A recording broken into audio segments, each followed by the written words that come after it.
Pues mis amigos de Paz TV, en esta ocasión tenemos la entrevista a Federico Velázquez. Federico Velázquez es un colaborador de la Fundación Uno a Uno desde hace mucho, pero que mucho tiempo. Estuvo presente en nuestra primera conferencia mundial de la paz y de la luz que se celebró aquí en República Dominicana, en Punta Cana. Luego ha estado en varias conferencias presenciales y virtuales con diferentes temas.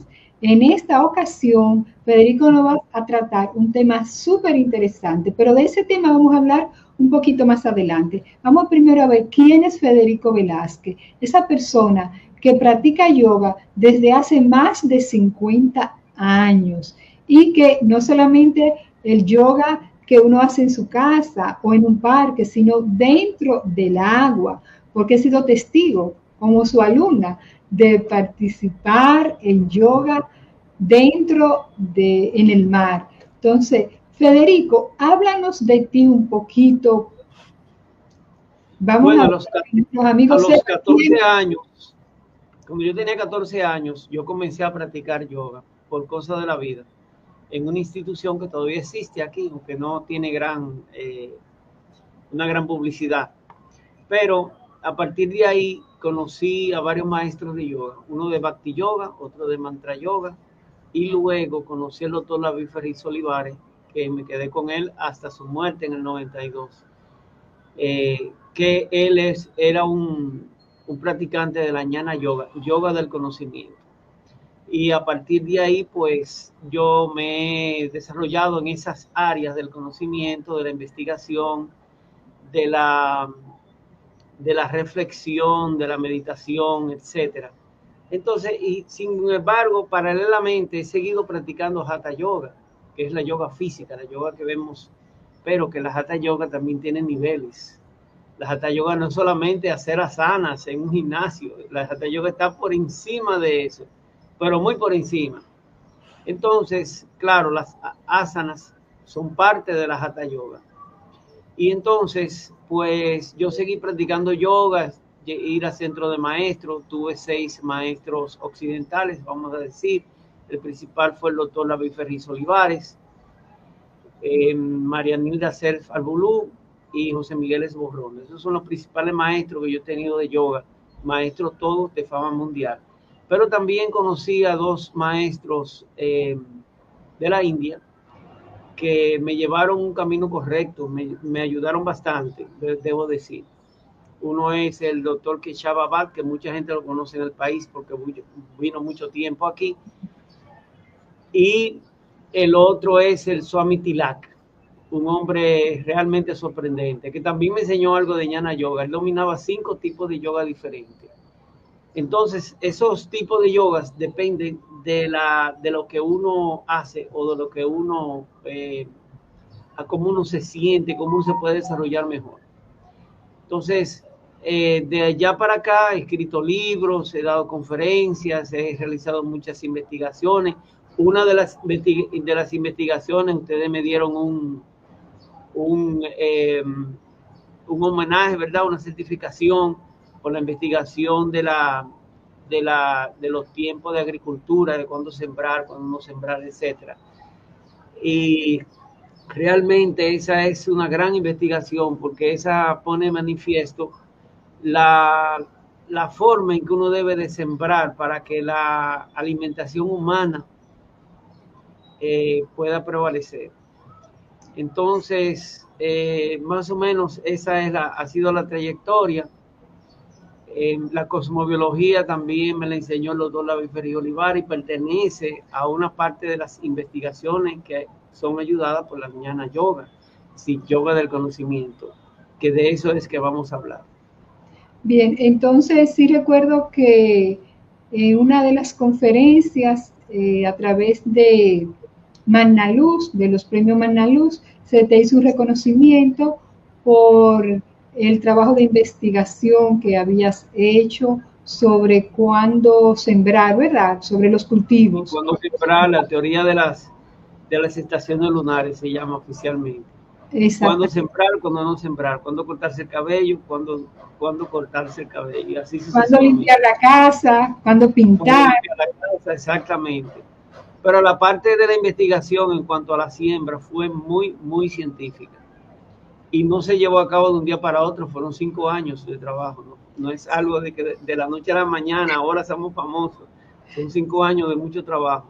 Sí, recuerdo que una de nuestras conferencias, el tema que te tocó tratar en tu ponencia fue sobre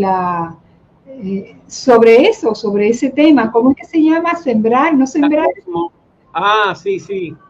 De la investigación. Las estaciones lunares. Exacto, sobre las investigaciones que tú habías hecho. Luego ya sí, al año siguiente o 2 años después, hablaste sobre la cosmobiología. La cosmobiología. Como vemos, tú eres un personaje bastante simbiótico, vamos a decir, que está en diferentes temas y áreas del saber. Y sobre vegetarianismo también. ¿Verdad? Sí, que en una ocasión también hablaste sobre vegetarianismo. Allá en Punta Cana fue el de vegetarianismo. En la segunda conferencia que tuvimos allá en Punta Cana fue sobre vegetarianismo. Bueno, pues, ¿y ahora qué tú haces? ¿A qué te estás dedicando, Federico? Bueno, ahora estoy dando clases gratuitas de yoga, de Hatha Yoga y de Jnana Yoga. Estoy en investigación de cosmobiología, estoy trabajando con inteligencia artificial. De hecho, yo fui la primera persona aquí en el país que desarrolló un sistema con inteligencia artificial. Y la gente se cree que eso eso fue ayer, ¿no? Se fue en el año 1992, el código de barras.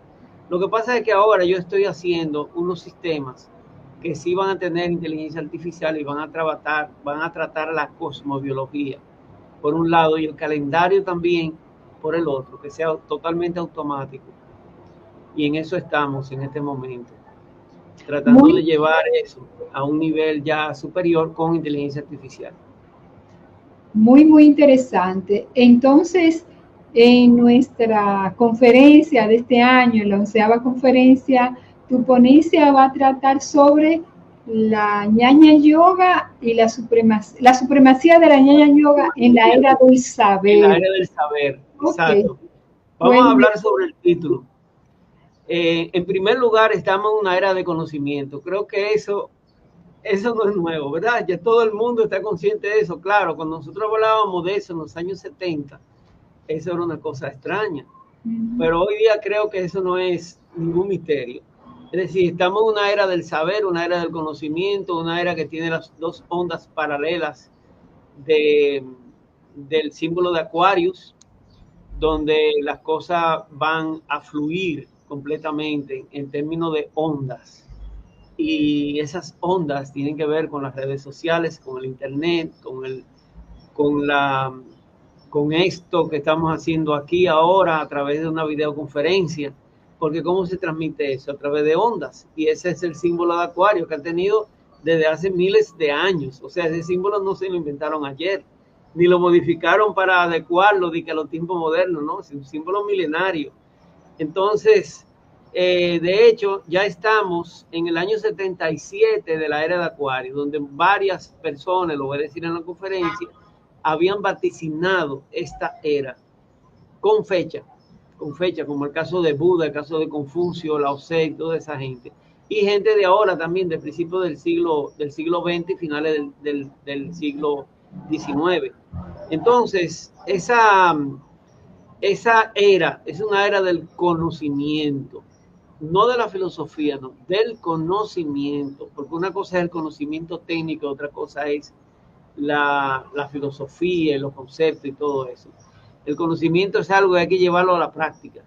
Entonces, la Jnana Yoga es una metodología para llegar a ese conocimiento y desarrollar la mente y el cerebro, al igual que las otras yogas. Lo que pasa es que los otros tipos de yoga tienen otras vías. Para nuestra era, esta es la mejor. Esta es la que es suprema en cuanto a eso. Ahora, la Jnana Yoga divide lo que es metodología de conocimiento, por un lado, metodología de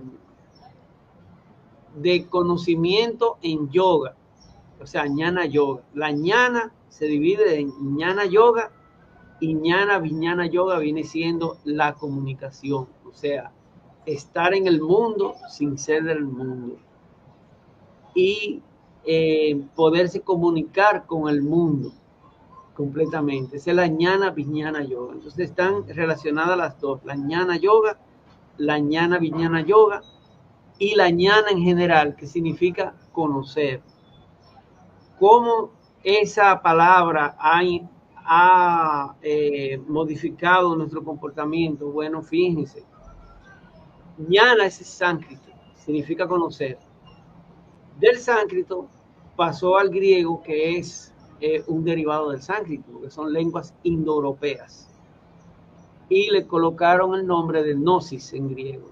O sea, la JN fue cambiada por EN. Del griego pasó al latín con el verbo conocer, que en latín es conoceres. Conoceres. Esa sería la pronunciación. Y del latín pasó al español, conocer. Pero también del griego pasó al inglés. Y en inglés nosotros tenemos el verbo to know, conocer, donde la G fue cambiada por una K. Y uno dice, uno se pregunta y ve eso en inglés. El primer choque que uno tiene, ¿por qué se escribe con K? Si no se pronuncia. To know, conocer.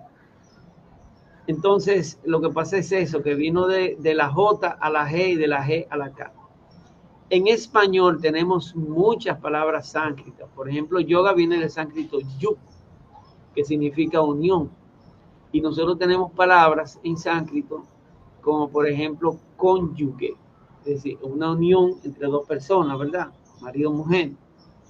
La yugular, la vena la arteria que pasa, que une la cabeza con el cuerpo. También tenemos, por ejemplo, la palabra yugo, que puede ser malo si se usa como yugo. Bueno, la área de Trujillo, ¿verdad? Eso es un yugo. Pero también tenemos en cuanto a los bueyes y eso, el yugo, lo que se le pone arriba para poder arreciar y poder tener siembras. O sea, tratar la tierra antes de sembrar. Eso con el yugo. Entonces, esas palabras, como quiera, significan unir de una forma u otra, voluntaria o involuntariamente, es una unión. Entonces, la yoga lo que trata es metodologías reales, metodologías prácticas, sistema de vida. En cuanto a la jnana, una persona puede dedicarse al conocimiento sin estar en el ámbito de la yoga. Entonces, la yoga lo que ha hecho es que ha clasificado cuáles son las cualidades que tiene la jnana. Y de eso vamos a hablar en la conferencia. Son siete bhumis. Bhumis es un estado mental, estado presencial que uno debe de ir desarrollando. El primer bhumi, por ejemplo, de la jnana, fíjense bien, jnana, conocimiento, no hay yoga todavía, pero que eso es común a todo lo que es conocimiento. Y el conocimiento se divide en 4 grandes partes, que son la ciencia, la filosofía, el arte y la didáctica. Entonces, la yoga viene siendo una síntesis de esas 4 cosas. Ahora bien, en cuanto a la jnana, el primer bhumi es la buena voluntad. En sánscrito, subha icha, buena voluntad. Y esa buena voluntad está expresada en el mismo Nuevo Testamento, cuando dice paz en la tierra a los hombres de buena voluntad. Es porque para poder abordar un tema en el conocimiento, primero tenemos que tener buena voluntad, porque si no tenemos la buena voluntad y la rechazamos el tema de antemano, pues no vamos a llegar a profundizar ese conocimiento. Entonces, eso es lo primero que uno aborda en cuanto a la jnana se refiere. Hay muchos hombres que se dedicaron al conocimiento, como el caso de Pitágoras, el caso de Sócrates, Platón, Aristóteles, etcétera, Anaximandro. Toda esa gente se dedicaron al conocimiento, pero no a la Jnana Yoga, porque uno puede llegar a una realización con conocimiento. Pero fíjense bien, nosotros estamos lejos de la filosofía de Immanuel Kant, de la teoría del conocimiento, porque la teoría del conocimiento en filosofía es simplemente eso, una teoría. Ahí no hay práctica. Ahí simplemente Immanuel Kant enumeró una serie de cosas conceptos de qué es el conocimiento desde el punto de vista de la filosofía. Aquí en Jnana Yoga nosotros tenemos una realización práctica con ejercicios, con meditaciones, con ejercicios respiratorios inclusive, con posiciones de yoga, de cómo llegar al conocimiento, cómo hacer una verdadera investigación. Entonces, por eso que no es lo mismo filosofar acerca del conocimiento que llevarlo a la práctica y realizar el conocimiento. Vemos un paralelismo entre las meditaciones que se hacen en templos de la India, por ejemplo, y la investigación científica, porque ambos desarrollan el conocimiento y el estatus mental de una persona investigando es el mismo de una persona meditando.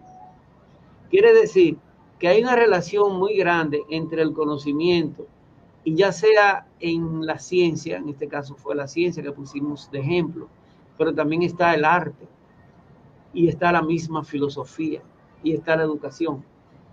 Entonces, de eso la conferencia va a tratar sobre la jnana, la diferencia entre jnana yoga, que tiene 4 bhumis o estados existenciales, tiene obstáculos. Precisamente la psicología, tú que eres psicólogo, es una matesis, la yoga es una matesis de psicología, así lo catalogó un psicólogo. Él, entre sus títulos, doctor de la Ferrier, tenía el título de doctor en psicología. Y él catalogó la yoga como una matesis, es decir, matesis es lo que lleva a la síntesis, a la práctica, al sistema de vida. Esa es la matesis. Entonces él la catalogó como una matesis de psicología. Precisamente, el primer obstáculo de la yoga, que se llama laya, inactividad. Es increíble que los psicólogos de hoy día han dado con ese punto. ¿Y sabe cómo le llaman? Procrastinación. Uh-huh. Y esa procrastinación es la definición exacta que tiene hace miles de años esa palabra que se llama laya. Y los psicólogos hoy en día han dado con eso. Por eso que digo, la yoga es una matesis de psicología. Y si nosotros no la enseñamos, pues los psicólogos van a llegar ahí, van a llegar por ejemplo, el kashaya. Ese es otro obstáculo que los psicólogos han visto bien claro, que le llaman down o algo así, porque cuando uno coge el celular, uno comienza a ver una cosa y se va a otra y otra y otra y otra. Eso es un obstáculo del conocimiento. Y eso fue catalogado hace miles de años con el nombre de dispersión. Es decir, la mente se dispersa. Porque yo estoy viendo un video y cambio ese video, sea científico o sea simplemente de farándula o algo menor. Y entonces salto a otro y a otro y a otro. Y ya se me olvidó lo que yo estaba buscando. Porque uno entró ahí a buscar alguna información, pero se olvida lo que estaba buscando. Pues, la inteligencia. Muy interesante, súper interesante el tema que tú nos vas a tratar y me está dando chispita. Yo sé que con la pasión con que tú lo explicas, cuando nos toque ya tener esa ponencia dentro de la 11ª conferencia, pues la vamos a disfrutar muchísimo. Y tú me estás diciendo que no hay nada nuevo, que realmente todo está ahí desde cientos, miles de años atrás. Y por diferentes caminos, las diferentes áreas del saber van llegando y van convergiendo, ¿verdad? Lo que pasa es que, fíjense bien, la mayoría de estas cosas están escritas en libros antiguos, principalmente, aunque la parte de los obstáculos está en otros libros, pero el mazo está en los Upanishads. Que Upa significa estar cerca de, o sea, y Nisha significa sentarse, es decir, sentarse cerca de alguien que sabe, ¿verdad? Porque no se va a sentar de alguien que no sabe. Entonces, eso es lo que significa Upanishads, que fueron los Jnana Yogis que lo escribieron. Y esos Upanishads hay que entenderlo, hay realmente, porque como fueron escritos en un periodo desde hace 3.000 años, 4.000 años, hacia más o menos la Edad Media, los últimos fueron escritos en la Edad Media. Entonces, eso es un problema de comprensión, porque hay que situarse en la palabra de una persona que vivió hace 4.000 años, o que vivió hace 500 años, o que vivió hace 1.000 años. Entonces, y que practicó otro lenguaje muy diferente al nuestro, que es muy detallado, el español. Y la ñ es muy importante conservarla, porque eso viene del sánscrito. El sánscrito tiene ñ, el inglés no tiene ñ en la pronunciación. El sánscrito sí, y el español sí tiene. Entonces, hay que situarse en el ámbito de esas personas. Muchas veces yo he visto y he utilizado la inteligencia artificial para eso, para poder investigar cosas de libros. Yo le decía, bueno, pero tradúceme eso a la vida real, le digo a la inteligencia artificial, porque resulta que la traducción literal, nada que ver. La traducción literal muchas veces lo que hace es que uno se desvía. Hasta la inteligencia artificial yo he visto que se ha desviado en algunos temas que no son puntuales. Entonces uno necesita la guía de alguien que realmente, en el caso mío, el doctor David Ferriz Olivares, la guía de alguien que haya podido comprender ese significado que no es literal en términos modernos de ahora. Y tuve esa dicha de poderme encontrar con un Jnana Yogi de hoy día. Porque déjenme decirle, Buda era también un Jnana Yogi. Precisamente de Buda que parte Einstein. Einstein no partió desde cero. En la India se hizo un folleto donde traducían más o menos al idioma actual físico, de la física y la matemática, las expresiones o las elucubraciones del Buda con respecto a la relatividad. Uno de esos folletos llegó a mano de Einstein y él lo desarrolló. Claro, él tiene su mérito. Pero qué interesante, Federico, pero vamos a dejar ya para cuando te toque tu ponencia desglosarlo todo. ¿Qué te parece? Claro.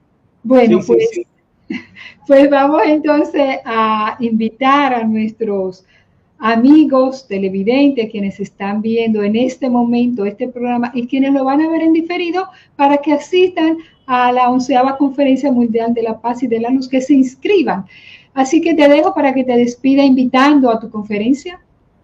Bien, yo espero que asistan a este evento grandioso que se ha celebrado durante 11 años y que asistan a mi conferencia, que es bastante interesante. Bueno, pues muchísimas gracias, Federico. Ya seguimos entonces con nuestro programa de Paz TV. Abrazos. Muy bien, muy bien. Muy bien.